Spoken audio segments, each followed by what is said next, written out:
from the national and county level to address matters of concern and to give our assurance to the public.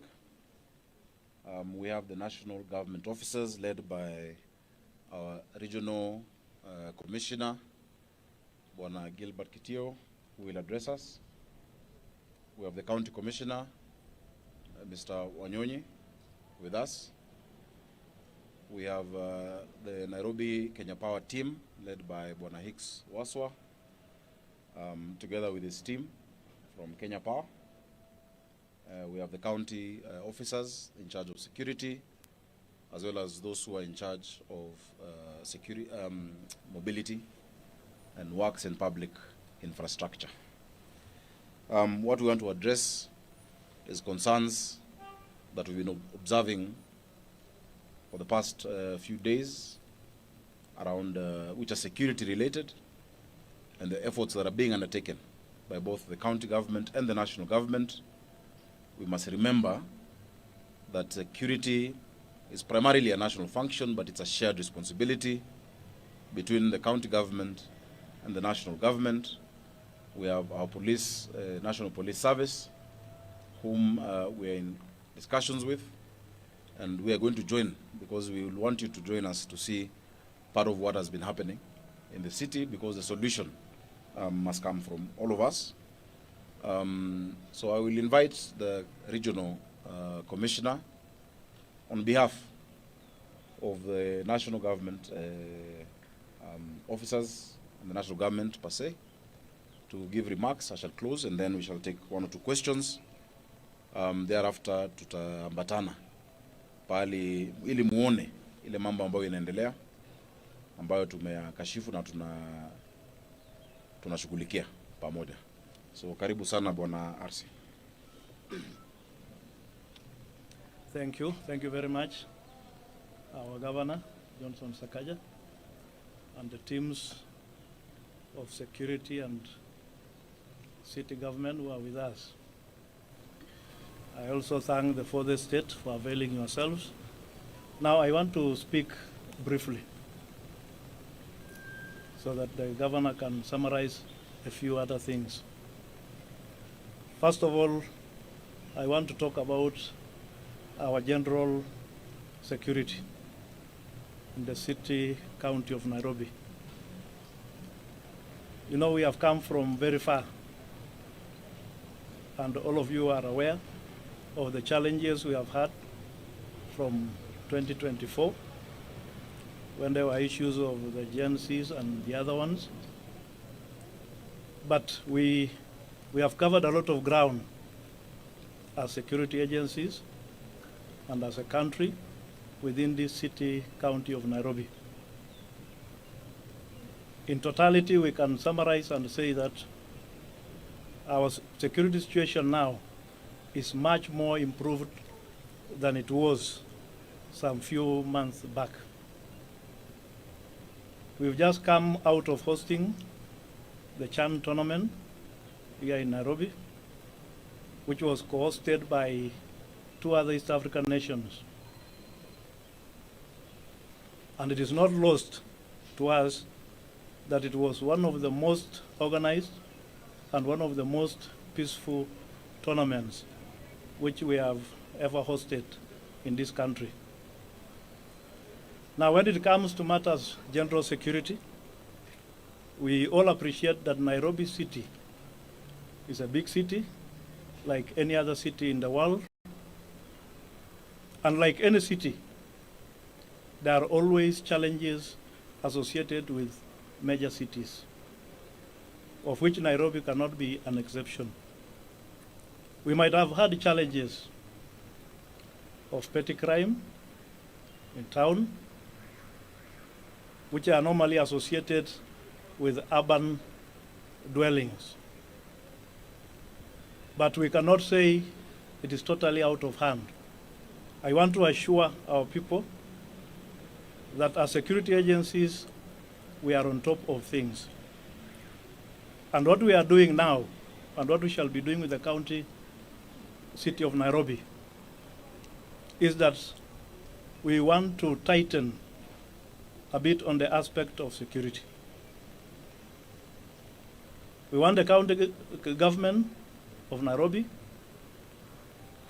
to assist us in aspects like street lighting, organization of hawkers, organization of the border sector, and others, so that we have an orderly city.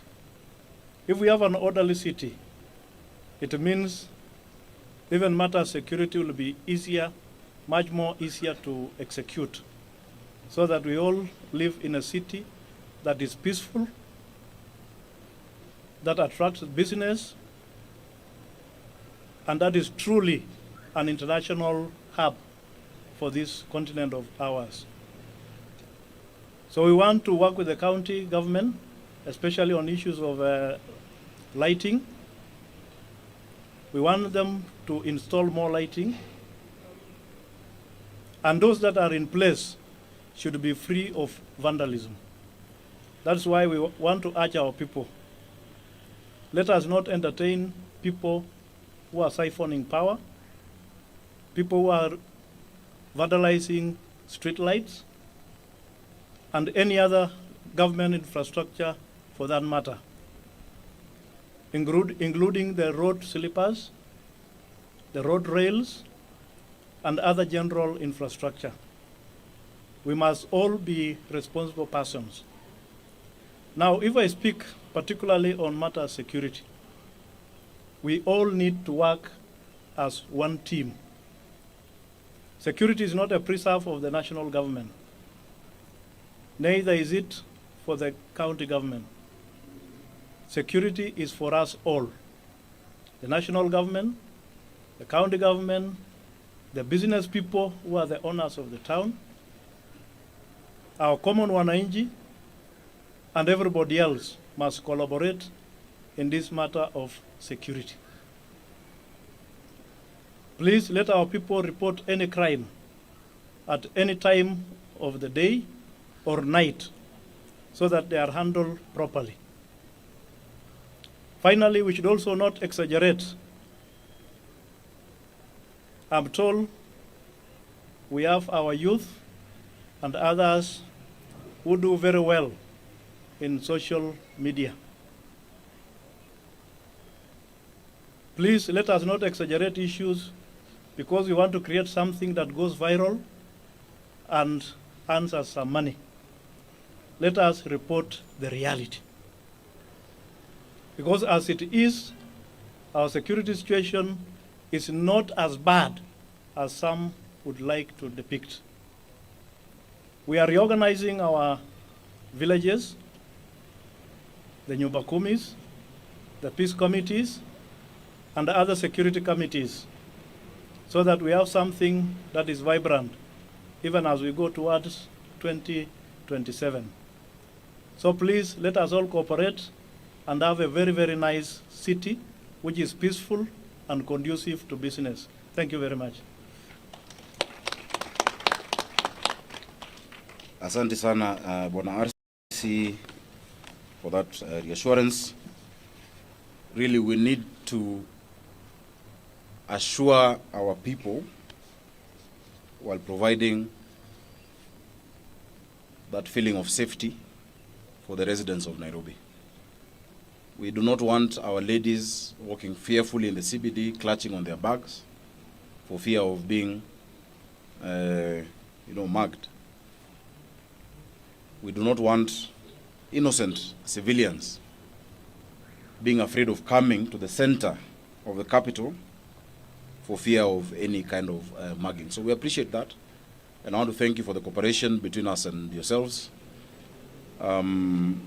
We are shortly sitting down with all the OCPDs, all the OCSs, all the DCCs, the RC himself, the county commissioner, our sub-county admins from all the sub-counties in Nairobi, and our ward admins, so that in every cell, in every ward, a joint team shall operate. Allow me to address the issue of sabotage and vandalism. Over the past few days, our electrical team, together with security team, has been observing the different streets where there have been cases of darkness. These are streets that have street lights. These are streets that have installations.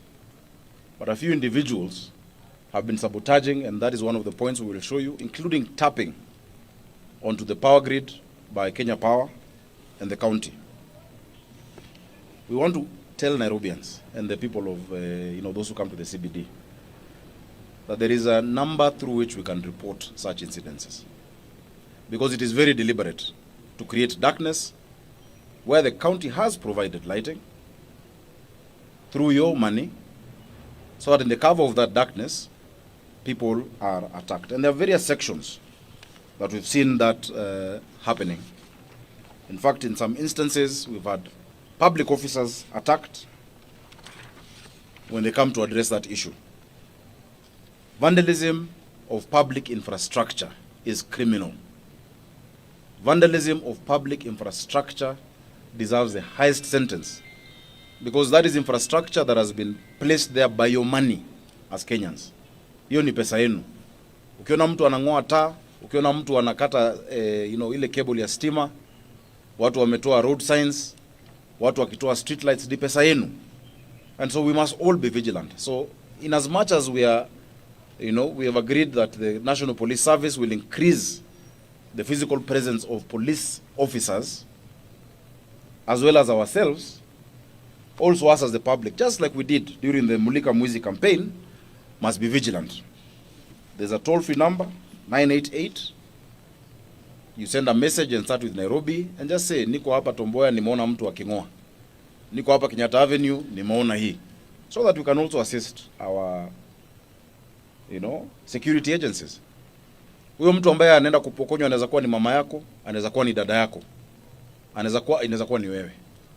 So tafadhali tuwajibike sote kama wananchi, even as we do our part. We have with us the Kenya Power team. And you can see we have equipment to just address some of those hotspots that we've been doing. But we want to tell these people who've been doing this, for whatever reason, commercial or otherwise, that you will not have a long time to do that. We will make sure that you face the full force of the law, because we, together with the citizens, shall exercise that kind of vigilance. The critical installations along Tomboya Monument that power the whole of Kencom, Ambassador, around the National Archives, and we're going to go there with you just now, so that you can see the extent of that infiltration. This morning, a vehicle whose number plate has been identified and reported to the police was spotted by our officers, again taking part in that kind of vandalism, removing lights and working on the connector points. We hope that prosecution shall be handled expeditiously by the agencies that are concerned. We have, over the past months and years, invested heavily in tens of thousands of lighting infrastructure, cabling, road rails. Unless we all work together, because we see somebody posting a video of, another citizen uprooting a barrier on the road. How have we helped ourselves? I think citizens must also now institute arrests of people infiltrating you. It is your money. It is your taxpayers' money. The other thing that I must point out is that the county government has written through our Public Service Board and our county attorney to different agencies pursuant to Section 41 of the National Police Service Act to institute the County Policing Authority. That is provided for in the law. The guidelines were issued in 2021 so that we can also have a proper institutional framework through which ourselves as a county government, the National Police Service, the NIS, the DCI, the Ngao officers, and members of the public, because it provides for 6 members of the public from different sectors, women, youth, persons with disability, can be able to coalesce around issues of community policing and public safety within the city. So kwa mengi yale ambayo tumesema ni kwamba tunafanya kazi pamoja na Kenya Power na Police Service Commission police service pamoja na wale officers wa ngao, tukiwa na commissioner wetu wa Nairobi region Bwana Kitio, county commissioner wa Nyonyi na timu zote kuhakikisha kwamba mko na usalama katika jiji letu. Mnakumbuka wakati ambapo tuliingia 2022 kulikuwa na visa vingi sana vya uhalifu, na tukakaa na aliyekuwa Inspector General wa polisi Bwana Kome pamoja na maafisa wake DIGs ambao walikuwa wakati huo, na mambo yakatulia. Hatutakubali turudi tena pale ambapo tulikuwa. Jambo lingine vile RC amesema ni kwamba wale ambao ni wachuuzi katika mji wetu wa Nairobi, wale ambao wanafanya kazi ya bodaboda, kwa sababu wafanyikazi wengi wa bodaboda, the majority of them ni watu wazuri sana na wanafanya kazi vizuri na wanajua mahali ambapo wanafaa kuwa. Tunawasihi wasikubali watu wengine waingie miongoni mwao kuharibia jina yao. They need to root them out. We have agreed on circles where they operate, the pickup points, the designated areas, operate within those. If you're not in those areas, you will be arrested and no one is going to come to your respite, because we must have order in the city. So naomba kwa sasa nisiseme mengi zaidi ya hapo, kwa sababu ni jambo ambalo tunashirikiana na ni jambo ambalo linaendelea, and that we'll continue working on it together. Truly, Nairobians must feel safe and you will feel safe. We had a very good experience just a few days ago where thousands of Nairobians were at, the archives in Uhuru Park enjoying football. And it was very safe. Lakini wale ambao wanajiingiza sasa kwa sababu zote zile kuonesha ya kwamba kuna uhalifu ambao umepita mizizi watashindwa. We commiserate with those who have been victims. I know after we had a very big festival here at Uhuru Park that was very successful, a gospel festival. We got some incidences from that within the CBD where lights were deliberately switched off at around I think 9 p.m. thereabout. Hao ni watu ambao watashikwa.